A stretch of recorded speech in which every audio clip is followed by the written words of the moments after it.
अस्सलाम वालेकुम friends and Eid मुबारक अख्तर मुबारक शाह। तो कैसे हैं सब, क्या हाल है?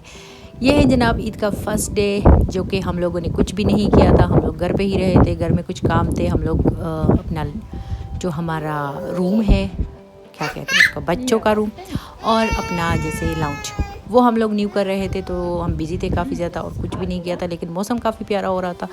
तो इस मौसम को मैं घर से ही इंजॉय कर रही थी और आप लोग के साथ शेयर कर रही हूँ।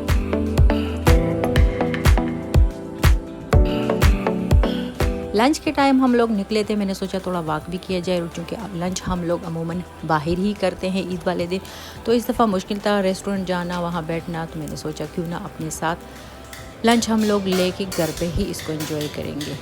तो बेटी के लिए तो मैंने लिया चाइनीज़, क्योंकि उसको चाइनीज़ चाहिए था। बेटे के लिए फ्रेंच फ्राइज़ और मेरे हस्बैंड के लिए टर्किश डिनर।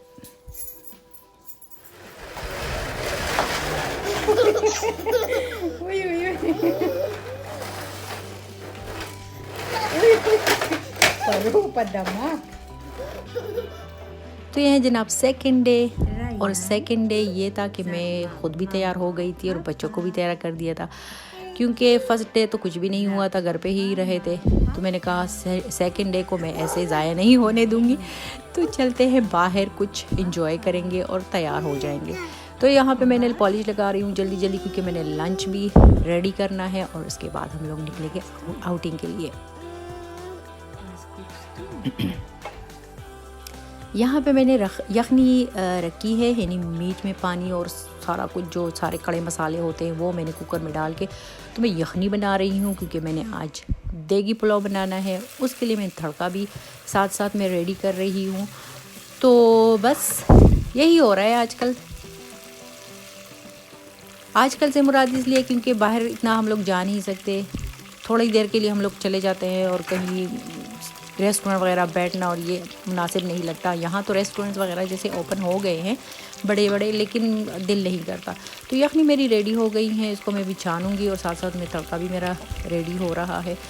तो बस इनको जल्दी जल्दी करके, ताकि टाइम वेस्ट ना हो, मैं भी हाथ जल्दी हिला रही हूँ, क्योंकि बच्चे भी बोर हो गए हैं, बाहर जाना चाहते हैं। तो अभी मैं दम लगाऊंगी अपने पुलाव को। दम मैं ऐसे ही लगाती हूँ, क्योंकि इस तरह दम बहुत ज़्यादा अच्छा लगता है और चावल काफ़ी खड़े खड़े बनते हैं। तो ये कुकर का जो ढक्कन है ये काफ़ी भारी है, इसलिए मैं अक्सर यही रखती हूँ। तो मैं दिखाती हूँ आपको, ये देखिए बहुत बहुत प्यारा पुलाव बना था, बहुत टेस्टी था और लंबे लंबे खिले खिले राइस बने थे। अभी मैं देख रही हूँ ना, तो मुझे काफ़ी ज़्यादा मुझे याद आ रहा है कि हाँ, मैं दोबारा बनाऊंगी, क्योंकि ईद के मौके पे ये चीज़ें अमूमन हम लोग बनाते रहते हैं, सारे बनाते रहते हैं। तो ये बिरयानी, पुलाव, ये चीज़ें हो, ईद हो और ये ना हो, फिर मुनासिब नहीं लगता। तो मेरे ख़्याल में आप लोग की ईद भी ज़बरदस्त गुजरी होगी। और ये देखिए फ़ाइनल लुक मेरे पुलाव का। वैसे व्लॉग में कोई ख़ास है नहीं, लेकिन फिर भी दिल कर रहा था कि नहीं, मैं बनाऊंगी। और यहाँ पे मैं बना रही हूँ पुलाव के साथ रायता, सिंपल सा रायता जो कि हर घर में बनता है रहता है।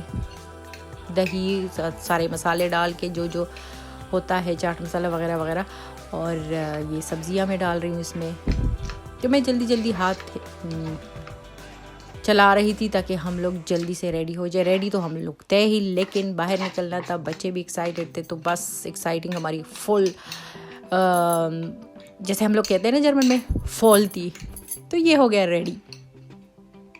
बाद में मुझे इसमें दही कम लगा, मैंने सोचा थोड़ा सा और डाल देती हूँ। तो अभी हम लोग निकले हैं बाहर, और बाहर भी मौसम काफ़ी ज़्यादा प्यारा और रोमांटिक सा हो रहा है, बच्चे भी इंजॉय कर रहे हैं। तो बस ईद के दिन यही होता है, मज़ा आता है, फैमिली वाले सारे जैसे इकट्ठे हो।